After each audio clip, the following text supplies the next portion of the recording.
79 ans. C'est le temps approximatif que l'on m'a accordé sur cette terre. À tout moment de mon existence, le passé me suit, le présent m'accompagne et l'avenir m'attend.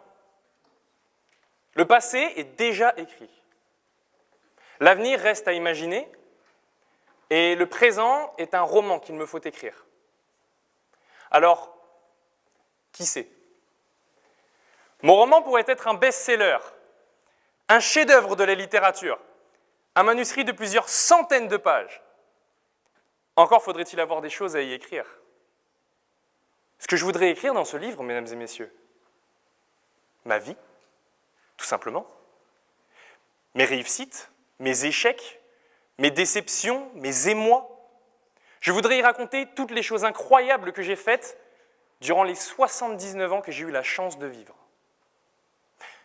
J'ai visité Londres. J'ai vu les décors enneigés de la Finlande en pleine période d'hiver. J'ai visité le plus beau stade du monde, celui de Chelsea. Mais pas seulement. J'ai ri, j'ai pleuré, j'ai souri, j'ai rencontré, j'ai aimé. Toutes ces émotions sont imprévisibles. Sans prévenir, elles s'installent en nous comme pour nous annoncer que le moment présent ne doit pas être oublié.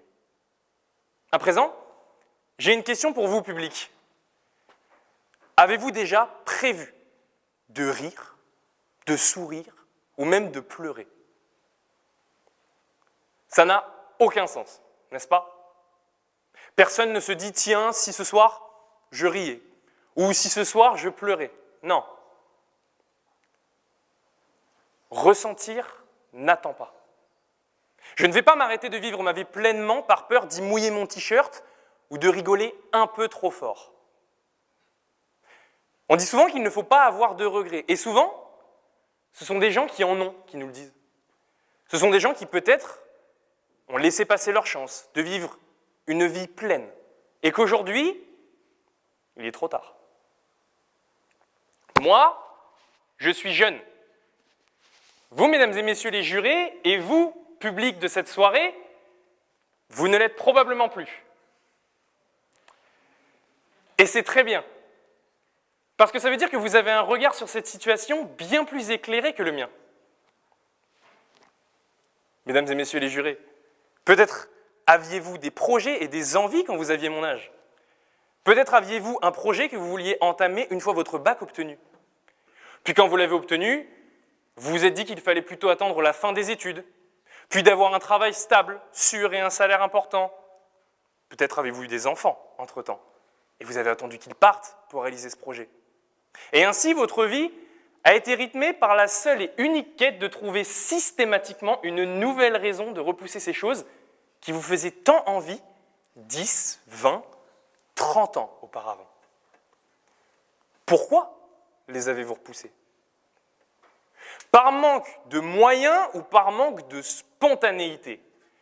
Par manque de confiance ou par peur de se lancer enfin dans quelque chose de complètement différent ? Par peur de se tromper, d'échouer ou même de devoir recommencer ? Mais qu'en est-il de l'inverse ? Qu'en est-il de la réussite, du changement, du progrès, de la découverte ?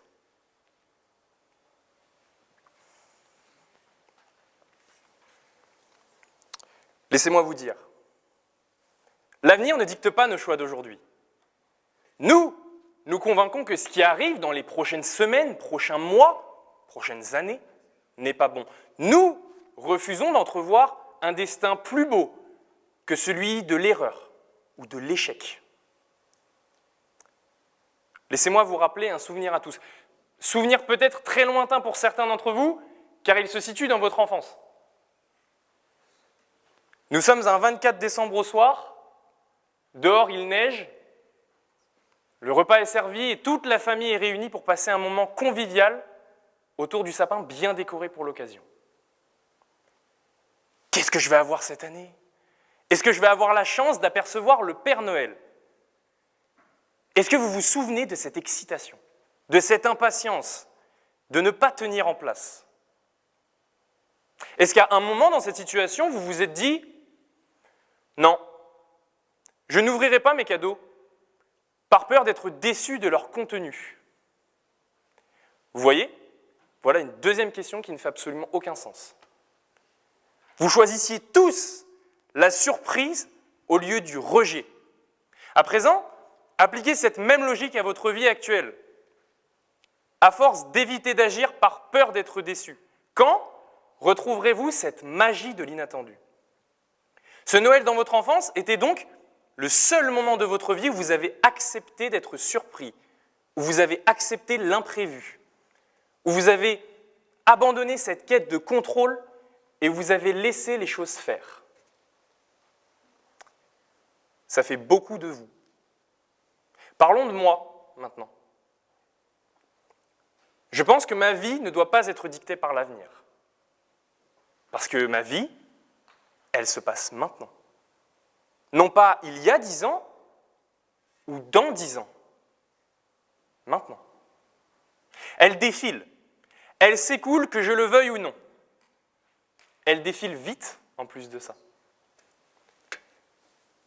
Mais justement, si elle est si rapide et unique, chaque instant doit être une fête, chaque minute doit être la dernière, chaque envie doit être satisfaite, chaque rêve mérite alors qu'on se donne les moyens pour qu'il voie le jour, pour qu'il soit écrit dans ce grand livre dont je parlais au début, dans mon livre. Et ce livre d'ailleurs, il doit être fini, aucune page ne doit rester blanche. Et comme c'est ma vie que je veux y écrire, voilà ce que je voudrais qu'il le clôture. Je voudrais dire oui au lieu d'obéir. Dire haut ce que je pense et pas bas ce que je ne veux pas. Parler, écrire, agir et faire ce que les autres ne font pas. Dire au monde que je n'obéis qu'à mon cœur et que même ma tête ne le comprend pas. Pour ce qui est de l'avenir, mesdames et messieurs, il ne s'agit pas de le prévoir, mais de le rendre possible. Merci.